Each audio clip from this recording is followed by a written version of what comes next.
இன்றைக்கி நம்மளோட சேனலில் பனானா கேக் ரெசிபி தான் பார்க்க போகிறோம். இந்த ஃபெஸ்டிவலுக்கு கண்டிப்பாக உங்கள் வீட்டில் செஞ்சு பாருங்கள். ரொம்பவே டேஸ்ட்டாக வந்திருந்தது. நான் அதுக்கான இன்க்ரீடியன்ட்ஸ்லாம் எடுத்து வச்சுருக்கிறேன். இதுக்கான அளவு ஃபுல்லாக நான் உங்களுக்கு பின்னாடி சொல்லியிருக்கிறேன். வீடியோ ஃபுல்லாக ஸ்கிப் பண்ணாமல் பாருங்கள். பனானா கேக் செய்கிறதுக்கு ஃபஸ்ட் நம்ம சுகர் சிரப் ரெடி பண்ணிடலாம். அதுக்கு நான் 100 கிராம் சீனி எடுத்துருக்கிறேன். வெறும் 2 ஸ்பூன் மட்டும்தான் தண்ணி ஊற்றிருக்கிறேன். நிறைய நீங்கள் தண்ணி ஊற்றக்கூடாது. அந்த சீனி நல்லா கேரமலைஸ் ஆகி வரணும். ரொம்ப கரிஞ்சிடவும் கூடாது. இந்த மாதிரி மிக்ஸ் பண்ணிக்கிட்டே இருங்க. நான் சைடில் தண்ணி கொதிக்க வச்சுருக்கிறேன். அது எதுக்குன்னு நான் உங்களுக்கு சொல்கிறேன். இந்த மாதிரி சீனி நல்லா கொதித்து இந்த கலருக்கு நல்ல தேன் கலருக்கு வரணும். வந்ததுக்கப்புறமா நான் தண்ணி கொதிக்க வச்சுருக்கிறேன்னு சொன்னேன் இல்லையா, அந்த தண்ணியை இதில் நம்ம ஆட் பண்ணணும். அப்போந்தான் அந்த சீனி கட்டி ஆகாமல் இருக்கும். இந்த மாதிரி ஆட் பண்ணிவிட்டு லைட்டாக கொதிக்க விட்டுட்டு ஸ்டவ் ஆஃப் பண்ணிடுங்க. பனானா கேக்குக்கு வாழைப்பழம் இல்லாட்டி எப்படின்னா இன்றைக்கி 4 வாழைப்பழம் எடுத்துருக்கிறேன். நீங்கள் பெரிய சைஸாக இருந்தால் 2 பழம் யூஸ் பண்ணிக்கோங்க. நல்ல பழுத்த பழமாக இருக்கணும். இந்த மாதிரி ஒரு ஃபோர்க் வச்சோ அப்படி இல்லை ஒரு ஸ்மாஷர் வச்சோ நல்லா ஸ்மாஷ் பண்ணி எடுத்துக்கோங்க. நான் இன்றைக்கி கொஞ்சம் கம்மியாக தான் ஸ்மாஷ் பண்ணியிருக்கிறேன். ஏன்னா கொஞ்சம் ஃப்ளேவர் இருந்தால் நல்லா இருக்குமே அப்படின்றதுக்காக நான் இந்த மாதிரி ஸ்மாஷ் பண்ணியிருக்கிறேன். நீங்கள் இன்னும் நல்லா கூட ஸ்மாஷ் பண்ணி எடுத்துக்கோங்க.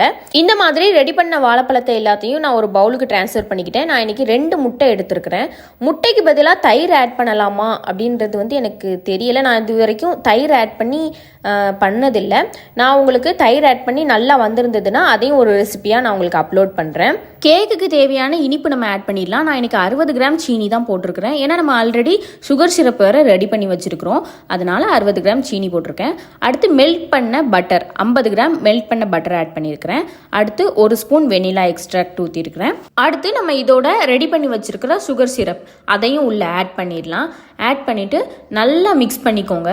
நீங்கள் சீனி லைட்டாக கூட நாக்கில் தொட்டு வச்சு பார்த்துக்கோங்க. உங்களுக்கு இனிப்பு பத்தலைன்னா இனிப்பு ஆட் பண்ணிக்கோங்க. ஏன்னா ஆல்ரெடி வாழைப்பழமும் இனிப்பாக இருக்கும். நம்மளுக்கு சுகர் சிரப் வேறு சேர்க்குறோம், நம்ம சீனி வேறு சேர்க்குறோம். அதனால் பார்த்துட்டு நீங்கள் சேர்த்துக்கோங்க. இப்போ நம்ம ட்ரை இன்க்ரீடியன்ட்ஸ் ஆட் பண்ணிடலாம். 100 கிராம் மைதா எடுத்துருக்கிறேன். இந்த மாதிரி மெஷரிங் கப்பில் தான் 100 கிராம் மைதா எடுத்துருக்கிறேன்.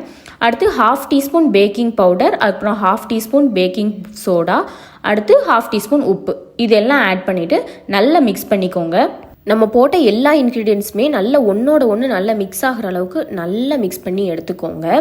உங்களுக்கு பார்த்தா தெரியும், குட்டி குட்டியாக அந்த நான் போட்ட வாழைப்பழம்லாம் இருக்கிற மாதிரி தெரியும். எனக்கு அப்படி பிடிக்கும் அப்படின்றதுனால நான் அந்த மாதிரி வாழைப்பழத்தை ஸ்மாஷ் பண்ணியிருக்கேன். நீங்கள் இன்னுமே நல்லா ஸ்மாஷ் பண்ணி எடுத்துக்கோங்க உங்களுக்கு ஏற்ற மாதிரி. அடுத்து நீங்கள் எந்த ட்ரேயில் பேக் பண்ண போகிறீங்களோ அதில் இந்த மாதிரி நெய் நல்லா அப்ளை பண்ணிக்கோங்க. நான் இன்றைக்கி நெய் அப்ளை பண்ணியிருக்கேன். நீங்கள் பட்டர் இருந்தால் பட்டரும் அப்ளை பண்ணிக்கோங்க.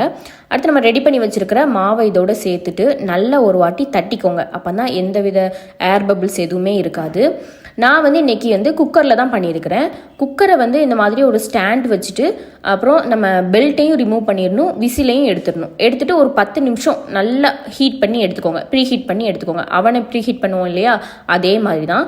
அடுத்து 10 நிமிஷம் வச்சுட்டு நம்ம ரெடி பண்ணி வச்சுருக்கிற மாவு உள்ளே வச்சிடலாம். வச்சுட்டு 35 நிமிஷம் பேக் பண்ணி எடுத்துருங்க. எனக்கு இன்றைக்கி 35 நிமிஷத்துலேயே கேக் ரெடி ஆகிடுச்சு. சில பேர் 45 நிமிஷம் கூட வைப்பாங்க. ஆனால் எனக்கு 35 நிமிஷத்துலேயே ரெடி ஆகிடுச்சு. அதுக்கப்புறம் 35 நிமிஷம் கழித்து நீங்கள் குக்கரை ஆஃப் பண்ணிவிட்டு ஒரு 10 நிமிஷம் கழித்து ஓப்பன் பண்ணுங்கள். ஓப்பன் பண்ணிவிட்டு இந்த ஓரங்களை ஃபுல்லாக ஒரு கத்தி வச்சு எடுத்து விட்டுருங்க. அடுத்து டெஸ்ட் பண்ணி பாருங்கள், கேக் உங்களுக்கு நல்லா பேக் ஆகிருக்குதா அப்படின்னு ஒரு கத்தி உள்ளே விட்டு டெஸ்ட் பண்ணி பாருங்கள். இந்த மாதிரி ஒட்டாமல் வரணும். நான் இன்றைக்கி ஃபஸ்ட் டைமாக குக்கரில் கேக் ரெடி பண்ணியிருந்தேன். ரொம்பவே நல்லா வந்திருந்தது. டேஸ்ட்டும் ரொம்ப நல்லா இருந்தது. கண்டிப்பாக இந்த ஃபெஸ்டிவலுக்கு உங்கள் வீட்டில் ட்ரை பண்ணி பாருங்கள். கேக் நல்லா ஆறுனதுக்கு அப்புறமா தான் இந்த மாதிரி ஓரங்களை ஃபுல்லாக எடுத்து விட்டு நான் ஒரு தட்டுக்கு ட்ரான்ஸ்ஃபர் பண்ணியிருந்தேன். நீங்கள் சூடோடு எடுத்தீங்கன்னா உங்களால் கை வைக்கவும் முடியாது. அப்புறம் சில டைம் பிஞ்சு வந்துடும். அதனால் கம்ப்ளீட்டாக நல்லா கூலானதுக்கப்புறம் இந்த மாதிரி ஒரு தட்டுக்கு ட்ரான்ஸ்ஃபர் பண்ணிக்கோங்க. எவ்வளோ சாஃப்டாக இருக்குன்னு பாருங்கள். எனக்கு ஃபுல்லாக அழகாக ப்ரௌன் கலரில் பின்னாடி ஃபுல்லாக ரொம்ப அழகாக வந்திருந்தது. கண்டிப்பாக உங்கள் வீட்டில் இந்த ஃபெஸ்டிவலுக்கு ட்ரை பண்ணி பாருங்கள். அவ்வளோதான், சூப்பர் சாஃப்ட் அப்புறம் ரொம்ப டேஸ்டியான பனானா கேக் ரெடி ஆயிடுச்சு. கண்டிப்பாக இந்த ஃபெஸ்டிவலுக்கு உங்கள் வீட்டில் இந்த கேக்கை ட்ரை பண்ணிவிட்டு எப்படி இருந்ததுன்னு கமெண்ட்ஸில் சொல்லுங்கள். நான் உங்களை நெக்ஸ்ட் ஒரு இன்ட்ரெஸ்டிங்கான ஒரு வீடியோவில் மீட் பண்ணுறேன். அது வரைக்கும் நீங்கள் வெயிட் பண்ணுங்கள். அப்புறம் மறக்காமல் உங்களுக்கு நெக்ஸ்ட் என்ன ரெசிபி வேணும், எந்த மாதிரியான வீடியோஸ்லாம் உங்களுக்கு பிடிக்கும் அப்படின்றதையும் கமெண்ட்ஸில் சொல்லிட்டு போங்க. அப்புறம் முக்கியமாக இந்த மாதிரி சூப்பரான ரெசிபிஸ் பார்க்குறதுக்கு நம்ம சேனலை மறக்காமல் ஃபாலோ பண்ணிக்கோங்க.